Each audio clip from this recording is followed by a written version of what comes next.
before but first. High school football, Erie, Pennsylvania. This kid. This is Joaquim Page, who timed this handoff as perfectly as any timed event in the history of timed events. And please watch this 400 times and then tell me, is this a pick six? Is it a fumble recovery? Or is it his entire college application?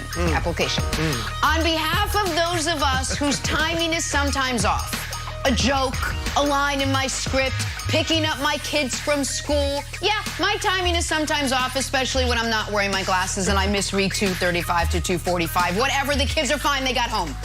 This kid has no timing issues whatsoever. My advice, Joaquim, don't try this again. Leave him wanting more. Apply for college tomorrow and hope for the best. Yeah. And don't worry about being late to pick up the kids, Jen. I'm out. That's the school's problem. You pay them plenty of money. They can watch them kids. Go ahead, Wilds. Hey, checking in on Graveyard Alert.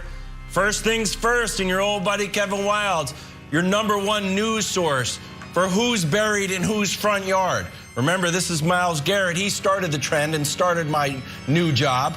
Well, guess who responded? Bruce Smith. Take a listen. Myles, I was inspired by your graveyard, but here's what a real graveyard looks like. That's a real graveyard, everybody. That's a real graveyard. And he is saying Myles. Wow. I like to think he's saying Wild. We got some real stars there. We got Tony Kramer's on there. I got Boomer Esiason on there. Steve Grogan. Shout out to Steve Grogan, Scott Mitchell, and Ty Detmer. Randall Cunningham's on there. Steve Young's on there.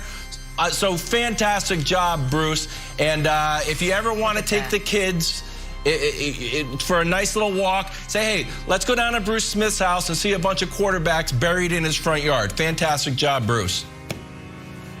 Also an oddly Wright's shaped on there. front yard. It's very long. It should be deep. He's got to get out in time to coach this week. Every quarterback he ever sacked, I think, is on there. Yep, with the number of sacks on there. blank. That's right. Yeah. Talking Steelers head coach Mike Tomlin. His name popped up with regards to the job opening at USC this week after Carson Palmer mentioned him to Dan Patrick. But would Tomlin entertain that? Would he consider leaving the NFL? The Steelers. In a word, no. But listen to more words that mean no from Mike Tomlin. Hey, guys, I don't have time for that speculation. I mean, that's a joke to me. I got one of the best jobs in all of professional sport. Why would I have any interest in coaching college football? That'll be the last time that I address it. And not only today, but moving forward. Never say never, but never. Okay? Anybody else got any questions about any college jobs? There's not a booster with a big enough blank check. Anyone else? All right. Thank you. Anybody asking Sean Payton about that? You know, anybody asking Andy Reid about stuff like that? Is it just me? I feel like there's some wiggle room there. No wiggle room. Round of applause for Coach Mike Tomlin in his defiance. Wow. Broussard, Tomlin's comments yesterday were blank. They were a door slam. Now, for all coaches out there, this is how you put a rumor to bed. All right? We've seen plenty of coaches waffle when asked about other jobs. We've seen them even say the right thing, but with no conviction. All right? That left you wondering, is he really interested in that job? This is how you slam the door. Nick, you and I talked about this yesterday. If you've got a job in the NFL with security, and there's no more security than in Pittsburgh, where they've had 3 coaches, including Tomlin, in the last 52 years. All right, that's job security, especially when you're doing well as a coach. And so why in the world would you even be thinking about going to college where you got to recruit, you've got to babysit your players, make sure they're going to class, you got to deal with boosters, all the mess that goes on outside of football that comes with a college job. So Tomlin, I totally believe he has no interest whatsoever in leaving Pittsburgh, especially for college. The only thing I took issue with what he said was when he brought up Sean Payton and Andy Reid. Now, I don't know if he meant it racially because he's African-American and they're not? Or did he mean it because they're on a similar caliber as he is as far as coaches? Yes. Really top-tier coaches? Why are they asked about it?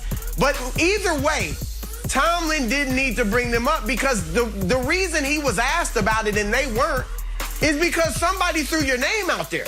In fact, 3 people threw your name out there. Ryan Clark, Doug Whaley, and Carson Palmer. So that's why he was asked. If somebody had thrown out Sean Payton's name, he would have been asked about it too by the media. So I didn't think that was necessary, but otherwise, an A for Tomlin on this press conference.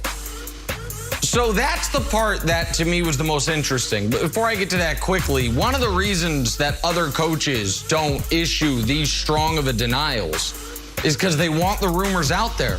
Sometimes they are the source of the rumors. As I said, sometimes coaches use this as a negotiating point or a leverage point to get a contract extension, to get a raise. There's always interest out there for me. And so not everyone has the command of a press conference the way Tomlin does.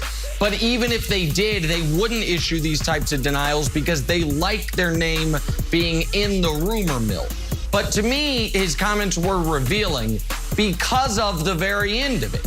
Because I do think Tomlin, whether it's this story, and Broussard, you make a good point about why this story is specific to him, or just when we're talking about great coaches, Tomlin very often gets left out when Sean Payton does not, when Andy Reid does not. And I think Mike Tomlin's like, either of those guys won more Super Bowls than me? Either of those guys been to more Super Bowls than me? People were like, oh, you had Big Ben. Well, Sean Payton had Drew Brees. He also had 3 straight 7-9 years with Drew Brees. Have I ever had a losing record? And so I think that very end, and Wild's the fact that he picked, so it's revealing to me is my answer. The fact that he picked those 2 names specifically, I think shows you that he does feel like he doesn't necessarily always get the credit he deserves. And he's not a big credit guy publicly, but this was an opportunity, a little window into the fact that I think he feels a little disrespected in how because when we talk about the best coaches, it's like, hey, Sean McVay just leapfrogs him like he's above him. Cliff Kingsbury and his 44 career winning percentage, he's above him, much less Sean Payton. I'm just telling you when it's discussed. We talked about geniuses, young offensive minds, guys like that. Tomlin sometimes gets lost in the show. Yeah, that's the name I thought I mentioned. I meant to say Kyle Shanahan. If I didn't, my apologies. But I think it was his 44 career winning percentage. Maybe I said the wrong name. People talk about him, and so I think it was revealing there, Wild. Oh, I think it's revealing too. You didn't mention old Bill Belichick. Maybe he's got his eyes on coming to Foxborough if Bill Belichick ever decides to hang it up. If I was a reporter, I would go in and be like, hey, what about the Patriots? Would you think of that? And if he didn't issue that strong of a denial, also would have been funny if he said, what about Pete Carroll? You guys asked Pete Carroll, and the reporter's like, well, he was actually at USC, so we don't know. Anyway, there's like restriction. All right, my answer, however, is another loss for USC. They took 2 L's this week. They got blown out by Notre Dame, and now they took this L from Tomlin. Because I think Carson Palmer was up there saying, hey, it's a great job, Southern California, what a legacy. And Tomlin was like, not even close. So I actually think this poisoned the well a little bit, Jenna. For the next person who wants to get this job, it's no longer this awesome job. It's the job that Mike Tomlin just tore to shreds in a press conference. But again, Nick, you're right, and Broussard, you're right. How refreshing to hear a head coach actually just, boom, shut it down. I'm done. We won't be talking about this again. All right, we are moving on. We got Saints All-Pro linebacker Demario Davis joining us next. So we got so much to talk to him ahead of an NFC showdown with Tom Brady and the Bucs.